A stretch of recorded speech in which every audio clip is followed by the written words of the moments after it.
Welcome to the Self-Publishing School podcast.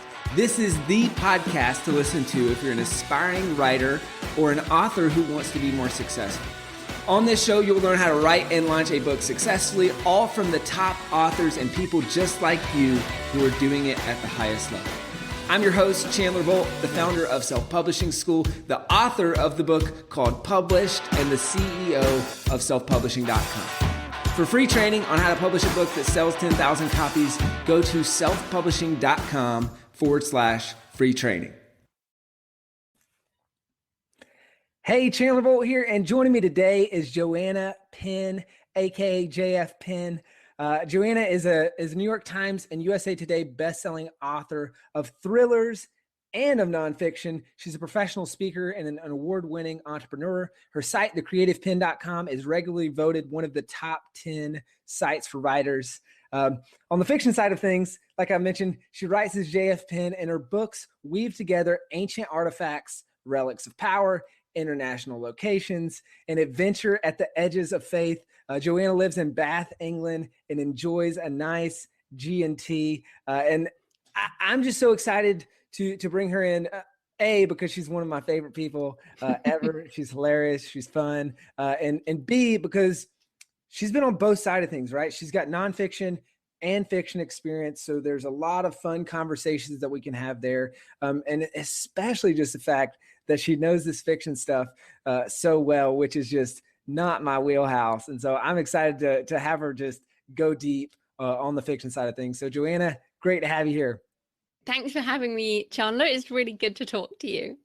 Now, obviously, if people want to hear kind of more of your backstory, how you got started, all those things, they can check out our last interview. I want to skip that and get straight into the good stuff. So to start things off, explain to people a little bit, maybe who don't know, maybe they haven't written their first book, or maybe they're just not familiar with writing fiction. What are some of the major differences between writing fiction and writing nonfiction? Yeah, it's a great question. And what's so amazing when you start writing fiction is that you realize there's a whole load of skills that you need that you've never needed before. And also the assumption is that because you can read a book, that you can write a book. And actually, there's a whole load of lessons that you have to do. So some very specific differences between fiction and nonfiction. One is point of view. So point of view is something you don't normally do as a nonfiction writer, because your point of view is you. So the book you wrote with your brother, which I've read, your point of view was yours and his was his. But when you're writing fiction, you can choose to write from like a first person point of view, or you can write from a third person point of view, which is how I write. And so that's a really big deal. So that's one big difference. A second big difference that a lot of writers struggle with is dialogue. So dialogue is something, again, as a nonfiction writer, you don't do, right? I mean, maybe, again, you might have a little quote now and then, but dialogue in fiction is a skill unto itself. So these are two really big things. And then probably the third thing, and probably the overarching thing, because there's so many things, is story structure. And again, this is something that if you've read thousands of books, it is kind of embedded, but that's where you need a lot more learning, and that's where the craft comes in, because there are so many different things within a story that are important for making the reader feel satisfied, and that's the type of stuff you have to learn. So a lot of this stuff you will sort of get by osmosis when you read in the genre that you want to write, but you also have to hone your craft in some of these more specific skills.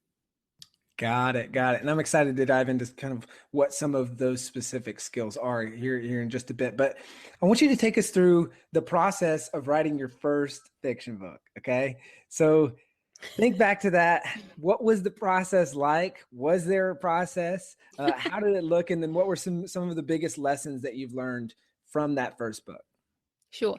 Well, first of all, I did blog the whole journey. So people can go to thecreativepenn.com/first novel. And I actually, and this is one of the reasons I love blogging. Now, blogging as a fiction author is certainly not necessary, and you don't have to do that. But I loved the journey because it's so funny looking back at the videos. I way back then, I used a little iPod shuffle or something to do my videos, and they're terrible. But it doesn't matter because I'm finding out things. So, for example, discovering genre, discovering that I love to write, sort of supernatural thrillers. Oh, sorry, I love to read supernatural thrillers. So that's what I'm going to write. And this is the very first thing for writing your first novel, is you've got to have an idea that will sustain you through the tough times, because it's often not like writing nonfiction, because it does take a bit longer, especially if you're writing a longer book, especially if you have all this stuff to learn. So my first novel took me 14 months.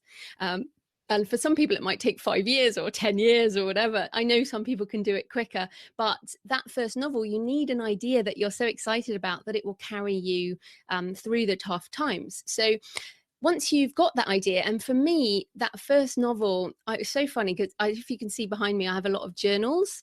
I've been writing journals since I was about 15, and I actually found a journal from around 2001. Now, I started writing my first novel in 2011, so this is 10 years later, and I found the seed of the idea for that first novel 10 years before. So this is my big thing for writing fiction. You have to put all this stuff in your head so that it can come out in your story. And that first book for me, which is Stone of Fire, is about the bones of the apostles and a secret power handed down. It's very conspiracy theory, Dan Brown-esque, and that's the type of thing I like to read. So the idea I think of as you taking in from the environment. So a lot of that first book was based on my own travels in Jerusalem and, Egypt and all these different places, and America, and then putting those into the framework of a story. But so that's probably the very first thing, is you need an idea that's big enough to carry you through the process. And then obviously the characters and the plot and all of that different stuff too. That's great. Now, how do you personally know well, I guess there's maybe a two-part question. A, if this is my first book, like, how do I find that idea? And then B, how do I know that it's an idea that's going to sustain me, right? What does that look like for you? How do you know if it's like, okay, I don't know, I have like 5 of them. Is this the one that I'm going to be able to take to the finish line? This is a tough one. And I think this comes in 2 flavors again. When I first started writing fiction, before I started writing fiction, I never believed I could write fiction. I didn't believe I was creative enough to invent whole worlds. But what happens with creativity as the kind of creativity muscle, and we all have this, is any skill you start to use, you actually develop more, like a muscle in the gym. You can lift heavier weights next time. So as soon as I started thinking, what am I curious about? And this is probably the biggest tip. What are you really curious about? And that is the thing that will keep leading you down a rabbit hole. Now, knowing whether it's big enough for a novel versus a short story or a novella. So I've written short stories and a novella, which is around 20 to 40,000 words. And then a novel is pretty much 50,000 to 120,000.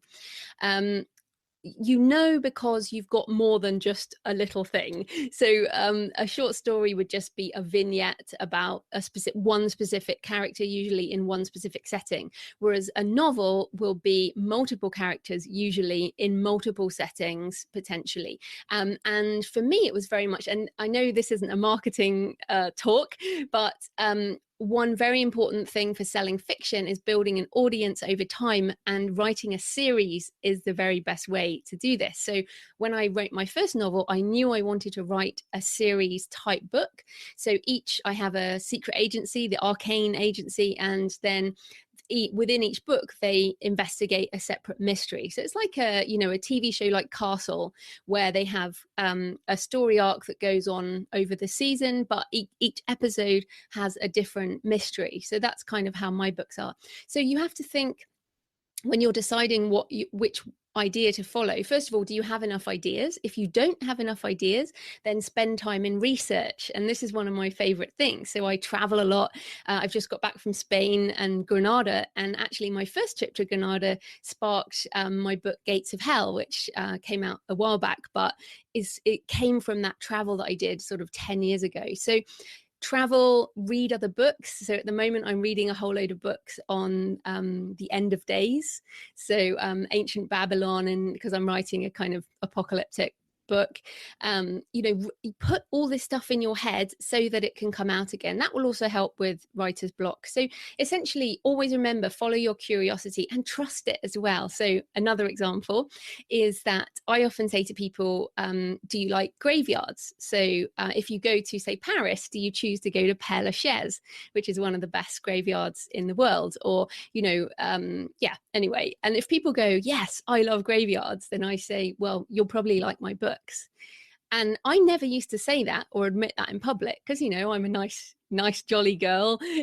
Why would I like graveyards? Oh, actually, I'll show you because this is a video because it's quite cool.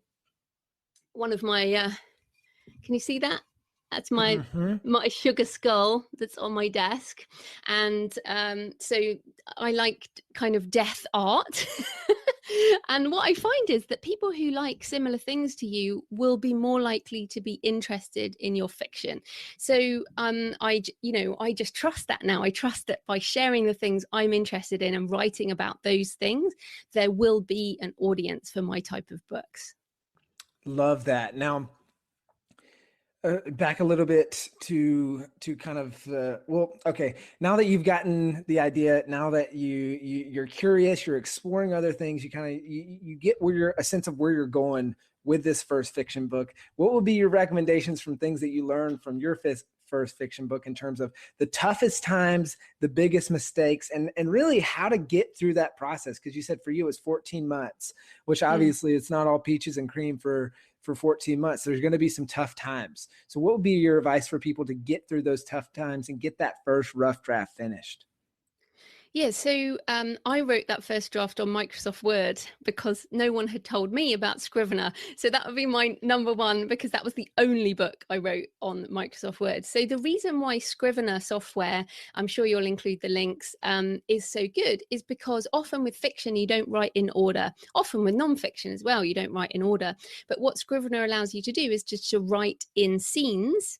And a scene is a specific character in a specific location achieving something or a change in something, and that if you write those scenes within Scrivener, it just really helps you with organizing everything. Now, some people are pantsers, as in they just write by the seat of their pants. Other people are plotters. I'm a kind of bit of both. So what I learned at that point was I just need to get my ideas down. Now, if you're super organized, you might write an outline. And the book I recommend to everyone is The Story Grid by Sean Coyne, Coyne. Lots of people recommend that nowadays. Very, very good book. So once you've kind of thought about your structure a little bit, now all I do, just to make people feel a bit better if they're not feeling hyper organized, I tend to know the opening scene, which for a thriller is generally quite explosive or exciting, or it depends on your genre. But I tend to know the opening. I'll tend to know the first couple of chapters, and then I generally know the ending. Although sometimes I don't. I just see what happens, and then I know a couple of things in the middle. So I just put those into Scrivener. So maybe I've only got 6 or 7 different one-liners. And then the thing is to either flesh that out with more scenes based on your structure or to just start writing. So my next big learning is timed writing sessions. And this is true whether it's fiction or nonfiction. But I think the truth that the wonderful Anne Lamott taught us all in Bird by Bird, which is, and this is a quote, I hope the language is okay, write shitty first drafts, that with fiction, it will be really bad, really, really bad, because you, especially if you're a big reader, and most, fiction writers are big readers, it just doesn't come out the way you want it to. And that's why it took me 14 months. And it's still, some of my more, bigger books take longer. But you have to learn all these skills. So I tried to write what I thought was in my head and went, this is terrible. I can't write dialogue at all. I don't even know. So I went and took a class on dialogue. This character is terrible. This antagonist is awful. There's how can I fix that? So to go and learn those things. So that would be another thing, is time. So timed writing is the only way to get stuff down and really to allow yourself to write crap. And then the third thing is that I hired a ton of editors. So most people think they maybe only need, especially for nonfiction, often you can get away with just a proofreader. But with fiction, your first book, it's a kind of awful thing, but your first book will be the most expensive because you have the most to learn. So I recommend a structural edit, which will help you with story structure. And that'll be things like, this story arc doesn't work, what happened to that character, all your dialogue sounds the same, your tenses are wrong, your point of view is wrong, all these things, your clauses are repetitive and sound the same, all these things you learn from an edit. And that to me is the best use of money, is paying an editor to critique your work, not sitting in classes reading someone else's work. It's pay to get your own critique. So I had 2 structural edits in the end. So I had one, went away, fixed it, then got another one, fixed that. I had 2 line edits in the end, and then I had proofreaders. So I've never had as much editing for one book as that first book, but I learned how to write, basically. So you're basically just paying for an education by paying Yes, for all that editing. definitely. That's great. So what do you use fiction specific editors, or what's the process for that? Yeah, so very important to get an editor who likes your genre. So, for example, I started, and also I would say that editors are a bit like dating, in that you're unlikely to find your perfect match on the first date. And also that potentially as you change over time, your editor will change too as you become a different writer. So I'm on probably my 3rd or 4th line editor now, and my now editor loves thrillers. She likes dark stuff, and she'll write cool when I kill someone in a really good way, whereas I actually had one editor resign because she just didn't like any form of violence at all. So I'm using her for a friend of mine who's writing a sweet romance, which is a romance with no sex, no violence, no nothing. So, and of course an erotica writer would want someone who likes erotica versus a Christian editor, for example.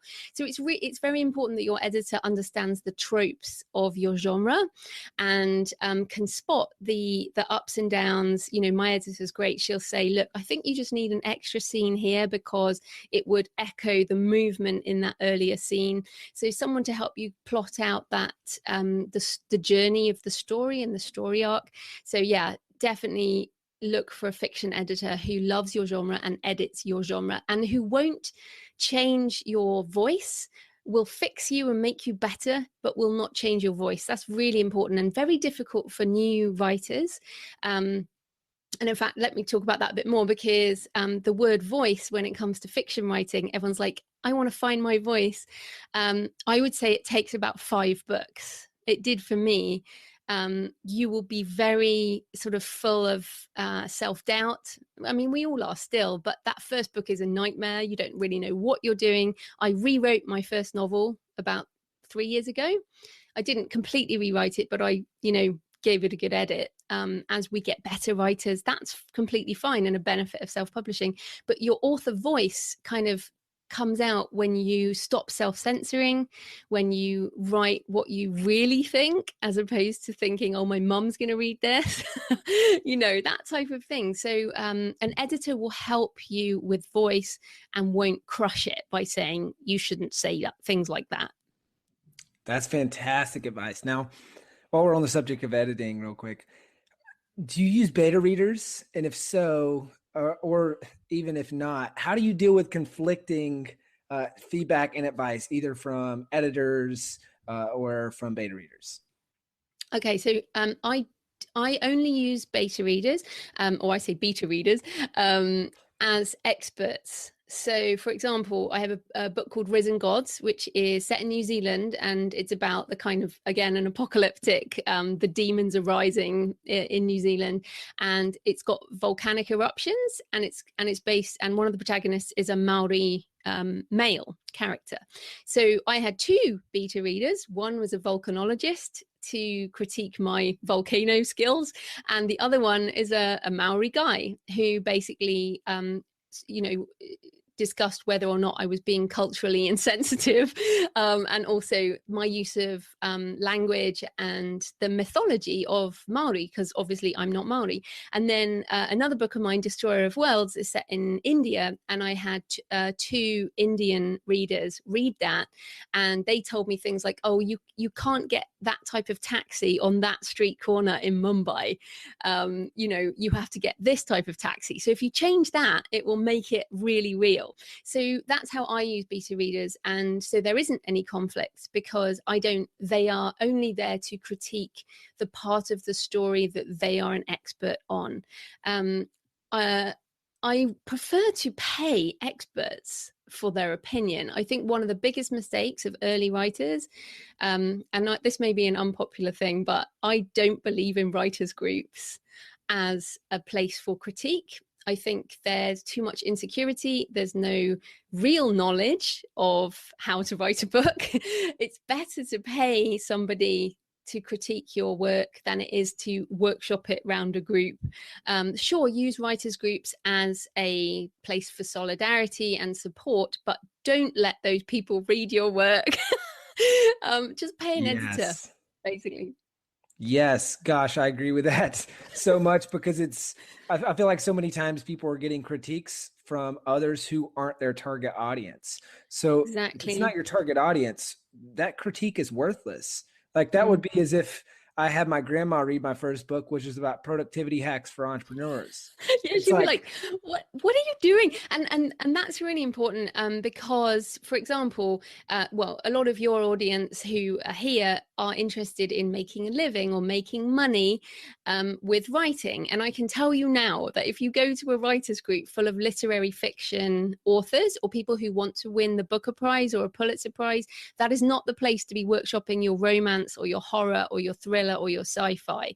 That's just the wrong audience, and you'll get comments that will ruin your genre fiction. So that is super important, I think, and it's very, very hard because the lack of self-confidence is so high. But what I'd say is, now we're online, you can network with groups of authors online who write in your genre. So that would be a big recommendation. All right. Well, now, so it sounds like you just keep from getting conflicting feedback by just paying editors and just paying experts. Yeah. Are there any times in the process where maybe you have a couple editors that are saying different things, or maybe the editor says something that you don't agree with, or even in between here, you're conflicting yourself, like, I don't know whether or not I should do that? Oh, yeah. But conflict is the basis of fiction. So, that's allowed. Certainly with an editor, the thing to remember is you're paying an editor. You still choose to make the changes. So I never just accept all and then use that manuscript. I go through every single change that they specify, and I change it manually into Scrivener, so that then I learn, because we all have writer's tics. So I use an ing clause, ing, with a comma clause too much.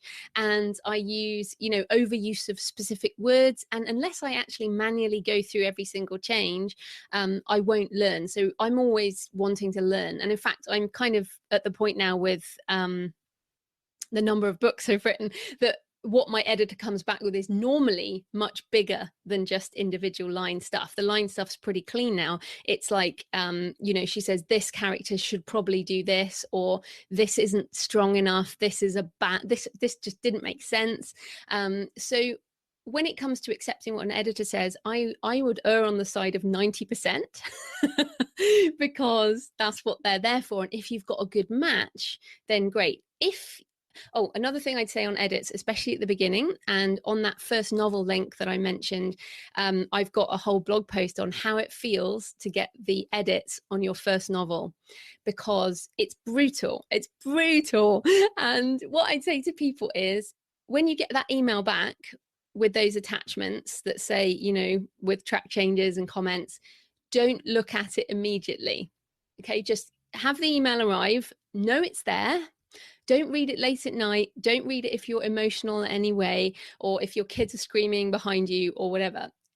Give yourself time to read it. Then when you've read it, do not make any changes, because you will probably be angry, you'll be upset, you'll be devastated. You then need to wait another however long it takes, maybe another couple of days, before you go back to your manuscript, and then you start to be able to see with a different eye. So that's really important. I still struggle with this. I think we all do, especially if you get something back and like my editor's gone, this character really should be more like this or something, and you're like, oh my goodness, I have to change about 6 different chapters, I have to rewrite this whole thing, and I am so sick of this book. Because that's the other thing, you get really sick of editing over and over again. So yeah, anyway, so those are some tips for getting edits back. Hey, Chandler Bolt here. I hope you're loving this episode so far. It's time to go from inspiration to implementation. All right, so if you've learned something, we want to help you implement what you've learned with your book. So what I want you to do right now is go to selfpublishing.com/schedule, book a publishing consultation with one of the experts on my team. We'll talk about your goals for your book, your dreams, your challenges, your next steps, and we'll start putting together a plan. All right, so go to selfpublishing.com/schedule, book a call with the team. Let's see how we can help with your book. It's time to implement. So let's zoom out from the editing and kind of talk about a little bit more on the writing side. So in terms of plotting and preparation, how much of it do you do, and what are your strategies there for plotting and preparing before you start writing? So it's much easier in a series for a start, because if you have a design, so as I said, I've got my arcane secret agency, I have my 2 main characters, Morgan and Jake, and every time the book's going to open, there's going to be some awful global catastrophe, and they are going to go and kill the bad guys and save the world type of thing. You know, this is a thriller. This is what thrillers are. If it is a romance, you know, obviously 2 characters are going to meet, hate each other, and then eventually end up together with an HEA, which I learned recently, the happily ever after. Guaranteed HEA as a romance trope. So these are the things you need to learn. So if you're going to write, once you understand the genre you're going to write in, you can think about the different things you need in the book. So then what I tend to do is I tend to come up with a title. I'm a bit obsessed with titles. So Destroyer of Worlds, which is this book I wrote about India. Again, when I traveled to India like 8 years ago, something, I saw this statue in the museum, and Shiva Nataraja, known as Destroyer of Worlds. Now, Destroyer of Worlds is an awesome title. So I had that idea in my head. I was like, I want to write about India because I want to do tax deductible travel. So what can I do to destroy the world using Hindu mythology? And then the idea of the Shiva Nataraja. So literally all I had was this title, End of Days, Destroyer of Worlds, and the statue of Shiva Nataraja. And then what I do, so I just create open a new Scrivener document. Then I just start brainstorming things. So, for example, Hindu mythology. I don't know anything about Shiva Nataraja. What does that even mean? Destroyer of Worlds was also used by Oppenheimer. I am become death, Destroyer of Worlds. What does this have to do with nuclear technology? That sounds interesting. So all I do is I write down a whole load of stuff. Then you go into the internet. So obviously you can read books. So I said at the moment I'm reading books on Babylon, ancient Babylon. And that's a whole load of stuff I'm highlighting on my Kindle. And then I just create, probably 10,000, 15,000 words worth of questions and notes. And I often print those out. So I'll write all these notes, do all this research. I'll probably spend a month doing that, just because that's a bit I love. I'm total research obsessed. And then I'll print it out and I'll just be writing things. And then from there, that's when I'll create the main scenes on Scrivener. So you obviously need characters. So if you're starting from scratch, you have to do your casting, your characters. Setting to me is very, very important. So for example, Gates of Hell, which is set in Spain, opens in Barcelona, Granada, Israel, has these big scenic things in, very filmic. And then then the plot, obviously something has to happen. So these are the things to work out. So, and then I tend to start writing. So I think the research process will differ per person. So if you're writing, say, a psychological thriller about a woman trapped in a room, as Room by Emma Donoghue, that might not need so much research. Or maybe you look at Stockholm syndrome and that type of thing. Whereas the stuff I do, which is kind of much bigger, broader, global, I like to do a lot of research. So I spend time on YouTube, I watch documentaries, I read books, as I say, I might interview some people. But I have a Pinterest board per book. So pinterest.com/JFPenn.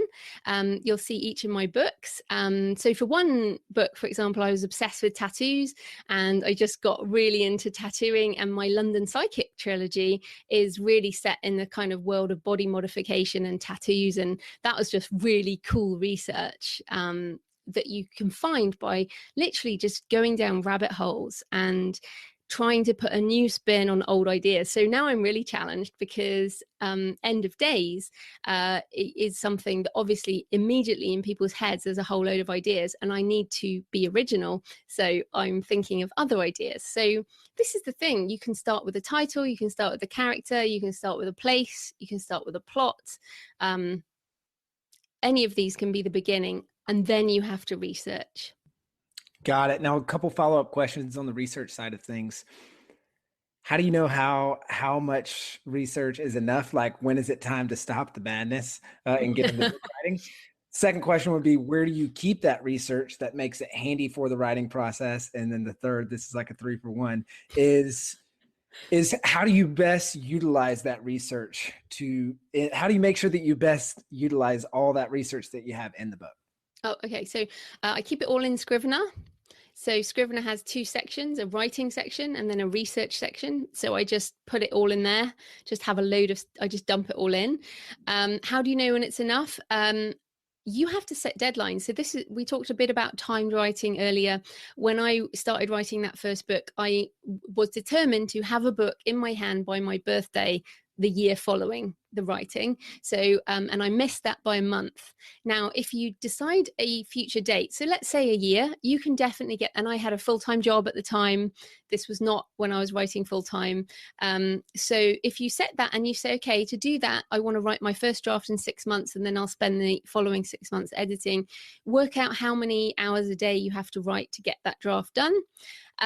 So in terms of how long before you stop researching, you basically have to look at your schedule and go, okay, well, if I spend too long researching, I'm going to end up with 2 weeks to write a whole book, and that's not going to happen. So I would say you need to enough that you're like, wow, yeah, that's cool. And then you can start writing, and then you will research. What I do, I research more as I start to write.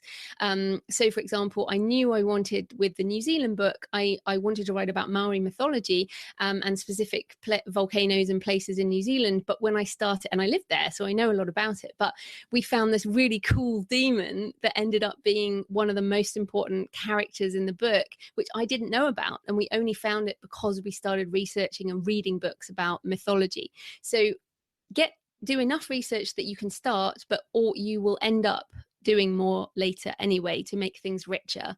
And then what was the third bit? Yeah, it was how do you best utilize that research, or how do you make in the book? Yeah. So when you've got, say I've got 30 pages printed out here with the scribbles all over it, what I'll do is use that then to do my structure.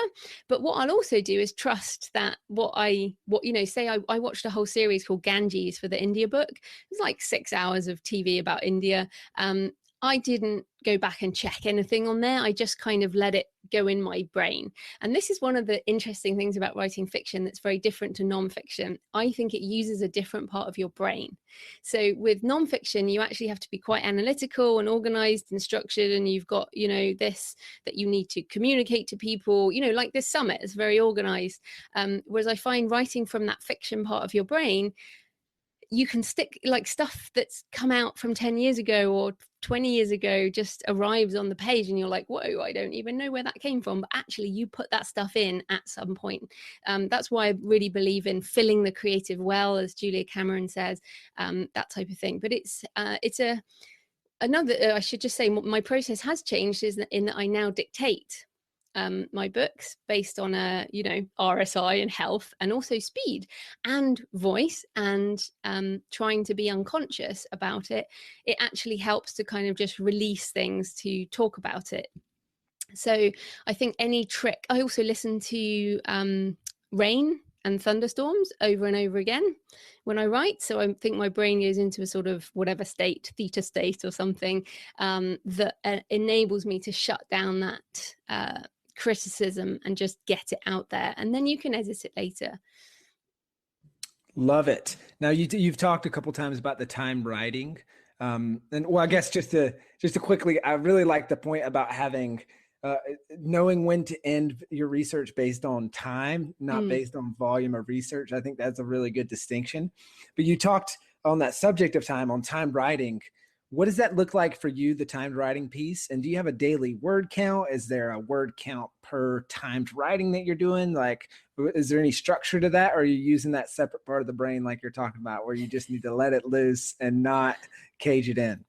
No, so you definitely need structure in order to let your unconscious out. So yes, I absolutely schedule. So I don't write every day first draft words. I write every day as in I might blog or I'm doing research or that type of thing. But when my timed writing sessions are when I have to do my first draft. And so the last time I did this for the last book, it was basically a month. And every day I try and do between 2,000 and 4,000 words. So in a month, I'm going to end up with around 80,000 words as a first draft novel. And then I will go on and edit that. So essentially, the timed writing for me is in the morning, and I will come to either my desk or I go outside and dictate, and I will dictate until I've done at least 2,000 words, sometimes 4,000 words. That might take 2 hours. I rarely do more than about 4 hours. It's very, very tiring. And this is my theory on why fiction writing is so tiring. So I'm sure you and I read a lot of the same books, but all the stuff about willpower, that if you start using up your willpower, by the end of the day, you're screwed and you'll just eat chocolate and whatever. So and because you have to make decisions. So things like Charles Duhigg, habit, you have to make things habits so that you don't have to make a decision. So you should wear the same clothes and eat the same food. When you're writing fiction, you have to make so many decisions for your characters that it exhausts you, because you're using up like your willpower and your choice, and you're left with nothing yourself. So this is my pet theory. So that's why writing fiction is so hard, because you have to make all these decisions all the time. Like, what do they say? What are they doing? Where are they? All these things. So be really gentle with yourself with that first novel. It takes stamina. This is hard work, actually. It's brilliant work. I love it, but it is hard work to write a novel, and it takes it out of you. So I would say never try and push it too much. If you're just starting out, try 500 words. It doesn't have to be thousands every day. Or maybe, I think when I was doing my first novel, I tried for 2,000 a week. So I would get up at 5 a.m. 4 times a week and do 500 words. So that's perfectly doable for most people. Got it. Those are fantastic tips. Now, you've obviously written a bunch of books since that first book, and I imagine your process has been honed over time. So what are, now it sounds like from 14 months to 1 month, well, at least 1 month for the draft. How have you sped up that writing process, and what would be some tips that you've learned from the repetitiveness of just doing so many books? Yeah, so basically, I'm on 9 novels, 3 novellas, and a number of short stories. And yeah, I mean, now I think I'm just much more relaxed. I trust myself more. When you're writing that first novel, the first 5 novels, I don't think you trust yourself, and you don't trust your voice. You're second guessing. I used to self-censor myself all the time, and I don't do that anymore. I just say whatever comes into my head. And that that sounds really weird. But what also happens is you learn how to structure a book. So what comes into your head tends to be in the right structure, and you've learned the lessons through editing. So it just comes out that way. So my first drafts are actually pretty clean at this point. My bigger issues are story issues and originality and that type of thing. So the draft is more about just getting it down, and then the work is, so that last book took 3 months in total from first word to publication. So for a full-length novel, which, you know, is pretty fast for most people, although a lot of people writing faster than that. So the second thing I would say is writing in a series is much faster. So a couple of years ago, when I started a second series, that first book of the second series also took 14 months, because I had to invent new characters, a new world, a new series structure, a new everything. So again, that first one is always gonna take longer. And then just again on the marketing side, really, is that people don't often discover you until you've got a couple of books. And many readers, because of the binge culture we're in, are not interested in an author with only one book. So in fiction, you want to have multiple books in a series. So yeah, trusting the voice. I think also I now do this for a living, and this is something that you know, when you're writing your first book, when you have another job, you can wait around for some kind of muse to appear. When this is your income and your living, and you believe more that actually this is a working job and I'm a working writer, and sure, I love it, and there's a spiritual side and a muse and all that, but actually I have a schedule, I have a publication schedule, and that affects my income. So it is a more of a business mindset, still a creative one. Like, for example, someone asked me the other day, how do you balance writing and marketing? And I'm like, well, because you know that feeling when you have to write, and they're like, oh yeah. And I'm like, well, that's me. That's, if you're a writer, you have that inner need to write. That's why I have all these journals behind me. I've had that for a very long time. So this kind of drive and this addiction to write another book, to create something new, that's what keeps driving us on. And it's super fun. It really is hard work, but it is fun. Love it. Now, we're running up against time here, so I just want to, this has been fantastic. And what I want to do is just kind of rapid fire. So I polled one of our fiction coaches inside self-publishing school, and also polled some of our fictioneers, as we call them. So our fiction writers, and they've got some pressing questions. So I'm just, I'm just gonna hit you with them. So the first one is, how do you carry over subplots into future books? For example, an unresolved plot point that comes up in book 3 and finishes in a future book. Any tips on how to keep the reader's engagement and memory of that subplot? It's really, really hard unless you plan a hardcore plan your whole series and you keep a series Bible. So that would be one tip, like keep notes on all your characters and what happens and which arm they break and who they slept with and blah, blah, blah. I say that, but I don't do it myself. I just let it happen. Yeah, so I think having a series arc like a secret agency or something helps. But yeah, if you can plan multiple books at a time, if you're that type of person, then do it that way. Otherwise, it's just a case of, oh, that character was interesting. I think I'll spin them off into a story, which I've done several times. So I think these things can just emerge. Again, it's a case of trusting yourself. Love it. Now, here's another question. Says, one of the most cumbersome problems I have in writing is reintroducing reoccurring characters in different books. Any tips on how to reintroduce them so that the readers are engaged so that new readers are engaged while not boring old readers? Yeah, I think it's just brevity. So you have to do this, and it literally is, whenever you introduce the character again, you just have to have 1 or 2 lines. Now, as a person who reads a lot of series, as a series reader, you just skip over those lines. So it's something that you have to do because you'll always get new readers, but equally don't worry about it because series readers will just ignore it. Got it. Cool. Love that. Now here's another one. Do you research to see which category you can be successful to write in, or do you write in areas that interest you? I'm someone who writes in areas that I'm interested in. I don't write to market, and in fact, I write such cross-genre books that there actually isn't really a category. So I'm a real fan of what I believe is coming, which is the rise of AI and machine learning in book discoverability. Because at the moment we are really put into boxes, but what we really want is for people to discover our books based on the emotional resonance of the story. So yeah, you can do that, and of course there are people who advocate that. I think it's much easier with nonfiction, but fiction, I would struggle to do that. I just think life's too short. I learned this from David Morrell, who wrote First Blood, which became Rambo. He said, basically life is too short to spend any time writing something you don't want to write. Like, go get a day job if that's what you want to do. Personally, I'm only going to write what I'm interested in, because I would rather have less money and write something I'm proud of than the other way around. Love it. Two final questions.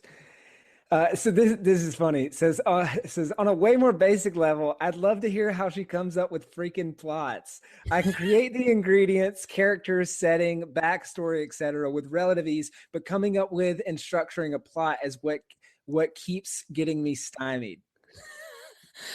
Oh, okay, that's really rough. But I would say, first of all, look at the tropes of the genre, as I said. So, and the other thing I did, this is what I did with the first novel.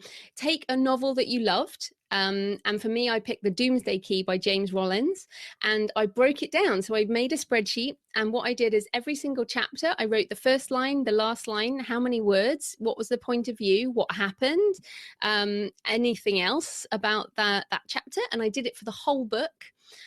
And in doing that, I deconstructed the novel and I learned how to write a thriller in the style of James Rollins. And I've got The Stand actually on my shelf and on my Kindle at the moment, The Stand by Stephen King, because I want to deconstruct that book as well, even though it's like that big and a classic. That is a good way to learn how to structure it. So then that gives you an outline. Then, of course, this is not about plagiarism or copying. It's about modeling. It's like, okay, so this character saved a child in this. How can my character save somebody? It's called the Save the Cat moment by Blake Snyder, great screenwriting book. But you can essentially look at modeling. You can maybe watch 10 films and look at what happens, and all the same things happen. People fall in love, people, things blow up, people die, children are born. This is humanity, this is life, and then what I do is I base my books in 95% truth, and then I just twist something. So I just make something fiction out of what I discover. And again, truth is stranger than fiction, as they say. So you can find story and plot in the real world. Awesome. Last one. Favorite author tools? Scrivener. The Scrivener is it. Like, if I had to choose, it would be my Mac. Obviously, I need a computer, and Scrivener. I could, obviously with our publishing tools like KDP, but I could run a business pretty much with Scrivener because you can export it as well into various formats. It's fantastic. So Scrivener is my number one writing and publishing tools. Fantastic. Joanna, we could go on and on and on. And every time we chat, it's like it could just go for hours. But thank you for coming. Thank you for dropping bombs, for teaching all kinds of great fiction stuff. I know people are really going to enjoy this interview. Before we leave, where can people go to find out more about you, your books, and what you're up to? Sure. So at JF Penn, and it's Francis, so jfpenn.com, you can get a free book, Dear the Vikings, and all my fictions there are obviously on all the different stores, or for writing, thecreativepenn.com, pen with a double N, and on Twitter at thecreativepenn. Awesome. Joanna, thank you so much. Thanks for having me, Chandler.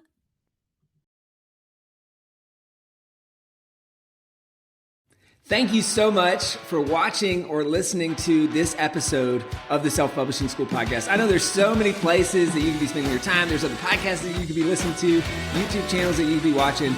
So thank you so much. It means the world.